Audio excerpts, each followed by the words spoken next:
3개월 전, 저는 돌아가신 할아버지의 꿈을 꾸었습니다. 그리고 그 꿈 때문에 수천만 원을 지킬 수 있었습니다. 미친 소리 하지 말아라고 생각하시겠지만, 이 이야기를 끝까지 들어보시면 생각이 바뀔 겁니다. 저는 29살 직장인이고, 할아버지는 3개월 전에 돌아가셨습니다. 돌아가신 다음 날 밤, 할아버지가 꿈에 나타나서 이상한 말을 하셨어요. 바닥 밑을 절대 다른 사람 손에 넘기면 안 된다. 그때는 무슨 소리인지 몰랐습니다. 하지만 다음날 벌어진 일 때문에 온몸에 소름이 돋았어요. 먼저 제 이야기부터 들려드릴게요. 저는 8살 때 부모님을 교통사고로 잃었습니다. 그날 밤이 지금도 생생해요. 병원에서 울고 있던 저에게 어른들이 수근거리는 소리가 들렸거든요. 재훈이를 누가 키우지? 형님 댁은 애들이 많고. 우리도 생활이 빠듯한데 어떡해. 친척들은 모두 자신의 사정을 들먹이며 저를 거부했어요. 그때 62세의 할아버지가 나타나셨습니다. 내가 키우겠다. 강아지는 내가 책임진다. 아버지, 하지만 나이가.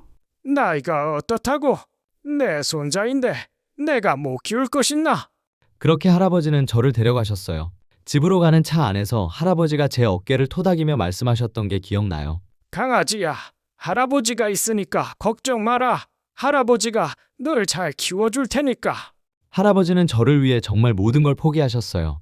원래 공장에서 주간 근무만 하시던 분이었는데 저를 키우기 위해 야간 근무까지 시작하셨거든요. 강아지야, 할아버지 늦게 들어와도 이해해줘.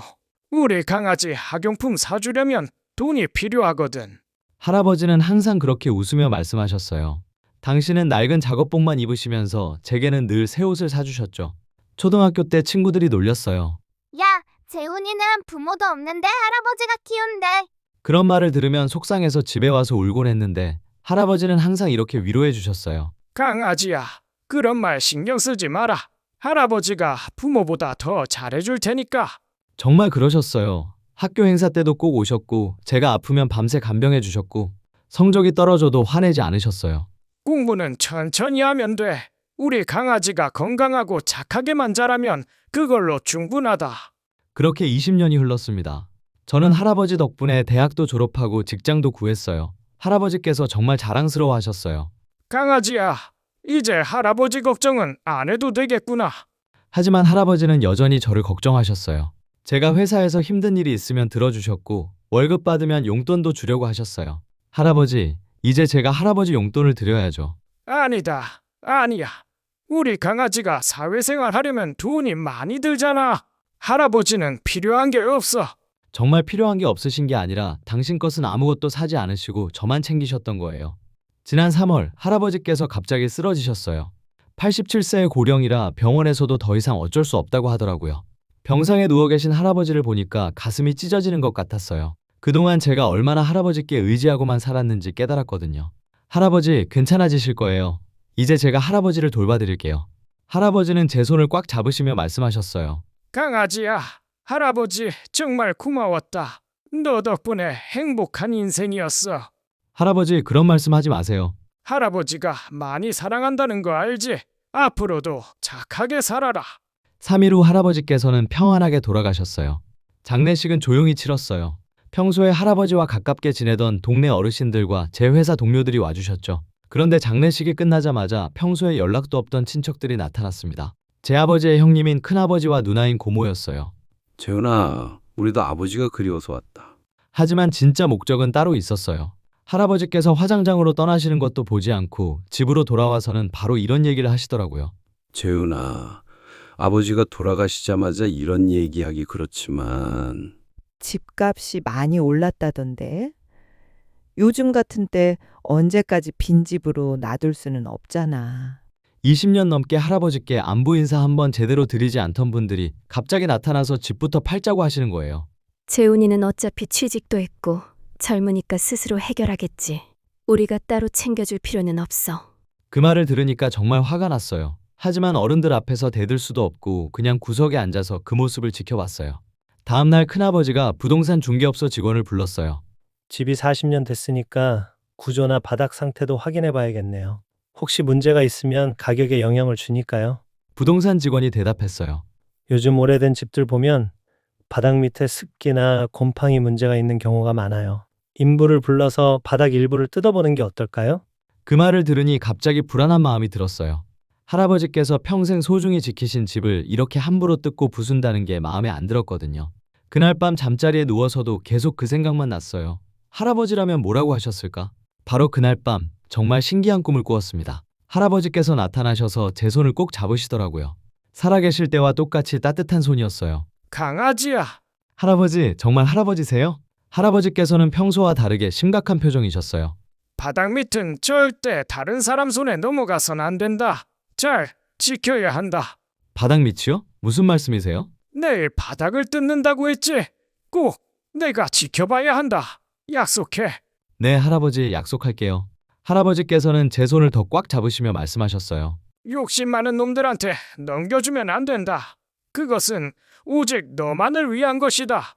그리고 할아버지의 목소리가 점점 멀어지면서 꿈에서 깨어났어요. 시계를 보니 새벽 4시였습니다. 너무나 생생한 꿈이어서 할아버지 목소리가 아직도 귓가에 맴돌았어요. 다시 잠이 오지 않아서 그냥 할아버지 방에 가서 영정사진을 바라봤습니다. 할아버지, 정말 할아버지였어요? 무슨 말씀을 하고 싶으신 거예요? 다음날 아침부터 인부들이 와서 안방 마루를 뜯기 시작했어요. 저는 할아버지께서 꿈에서 하신 말씀 때문에 불안한 마음으로 옆에서 지켜보고 있었습니다. 큰아버지와 고모, 부동산 직원도 모두 관심 있게 지켜보고 있었어요. 습기가 좀 있긴 하네요. 그런데 인부가 갑자기 손을 멈췄어요. 여기 뭔가 있네요. 인부가 바닥 밑을 가리켰어요. 뭔가 큰 상자 같은 게 보였습니다. 뭔가요? 꺼내보세요. 큰아버지와 고모, 부동산 직원까지 모두 몰려들었어요. 인부가 조심스럽게 상자를 꺼내는데 상당히 무거워 보였습니다. 상자는 철제로 되어 있었고 겉면에는 녹이 조금 슬어 있었어요. 하지만 안의 내용물을 보호하기에는 충분해 보였습니다. 열어볼까요? 그때 저는 본능적으로 앞으로 나섰어요. 할아버지의 목소리가 머릿속에 울려 퍼졌거든요.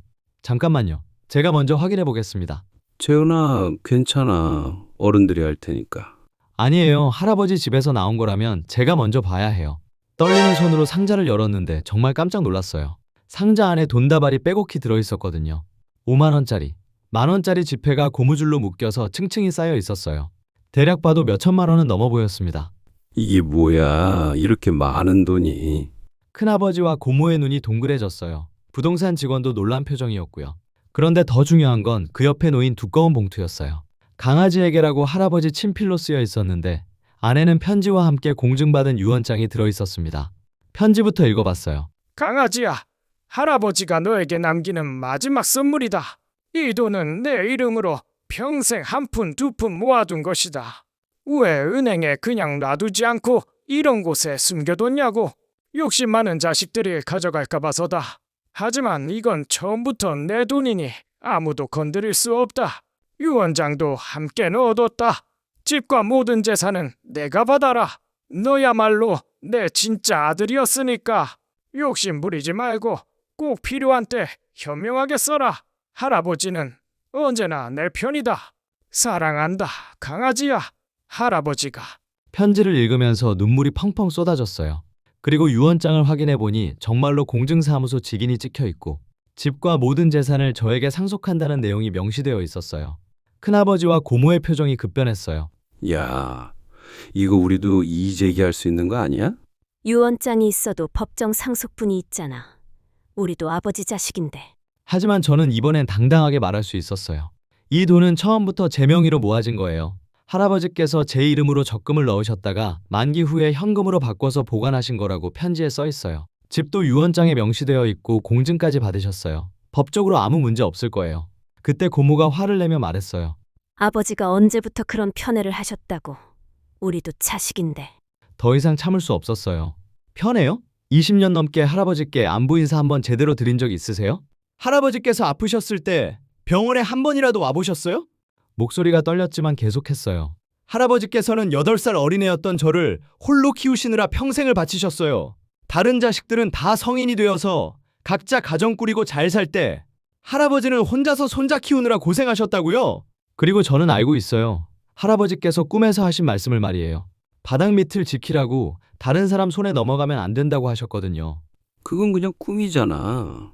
꿈이 아니에요. 할아버지께서 정말로 저를 지켜주신 거예요. 만약 어제 그 꿈을 안 꾸었다면, 제가 관심을 안 가졌다면 어떻게 됐을까요? 집 팔면서 이 상자는 그냥 쓰레기로 버렸을 거예요. 큰아버지와 고모는 할 말이 없어 보였어요. 공증받은 유언장 앞에서는 법적으로도 어쩔 수 없었거든요. 그분들은 그날로 돌아가셨지만 이게 끝이 아니었어요. 일주일 후 큰아버지에게서 전화가 왔습니다. 재훈아, 우리가 변호사랑 상담해 봤는데 유류분 청구권이라는 게 있대. 유언장이 있어도 법정 상속분의 일정 부분은 우리 몫이라고 하더라. 그게 무슨 말씀이세요? 집값이 3억이니까 우리도 각각 몇 천만 원씩은 받을 수 있다는 거야. 합의를 보자. 가슴이 철렁했어요. 설마 정말로 소송까지 가는 건가 싶어서요. 다음날 고모에게서도 연락이 왔어요. 재훈아, 우리도 아버지 자식이야. 그 돈 혼자 다 가지려고 하면 안 되지. 우리가 원하는 건 많지 않아. 각자 4천만 원씩만. 저는 변호사 사무실을 찾아갔어요. 상담을 받아보니 정말로 유류분 청구권이라는 게 있더라고요.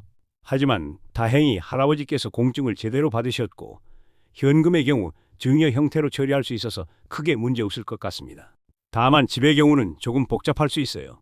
2주간 정말 불안했어요. 혹시 할아버지가 모아주신 돈을 나눠줘야 하는 건 아닌가 하고요. 하지만 결국 변호사님 말씀대로였어요. 할아버지께서 워낙 꼼꼼히 준비해 두셨던 거예요. 현금은 제 명의로 된 적금이었고 집도 유언장이 완벽했거든요. 한 달 후 식구들이 포기 선언을 했어요. 소송 비용이 더 나올 것 같다고 하더라고요. 재훈아, 우리가 욕심부린 거였다. 아버지께서 정말 널 아꼈구나. 그제야 진짜로 끝이 났어요. 그날 저녁 저는 혼자 할아버지 방에 앉아서 편지를 다시 읽어봤어요. 읽을 때마다 할아버지의 사랑이 새롭게 느껴졌습니다. 할아버지께서는 단순히 돈과 집만 남겨주신 게 아니었어요. 진정한 가족이 무엇인지, 사랑이 어떤 것인지 보여주셨던 거예요. 3개월이 지난 지금도 저는 그 돈을 그대로 보관하고 있습니다. 할아버지께서 평생에 걸쳐 한 푼 두 푼 모아주신 소중한 돈이라 함부로 쓸 수가 없어요. 매일 출근하기 전에 할아버지 방에 가서 인사를 드려요. 할아버지, 오늘도 잘 다녀오겠습니다. 할아버지가 모아주신 돈 잘 지키고 있어요. 욕심 부리지 말고 허영 부리지 말고 꼭 필요한 때 현명하게 써라. 할아버지 편지에 이 말씀을 매일 되새기고 있습니다. 여러분도 혹시 돌아가신 분이 꿈에 나타나 뭔가 말씀하신 적 있으시면 함부로 무시하지 마세요. 정말로 중요한 메시지일 수도 있거든요. 할아버지가 모아주신 소중한 선물, 꼭 필요한 때까지 잘 지키고 있을게요. 하늘에서 지켜봐 주세요. 여러분도 비슷한 경험 있으시면 댓글로 이야기해 주세요. 구독과 좋아요 부탁드려요.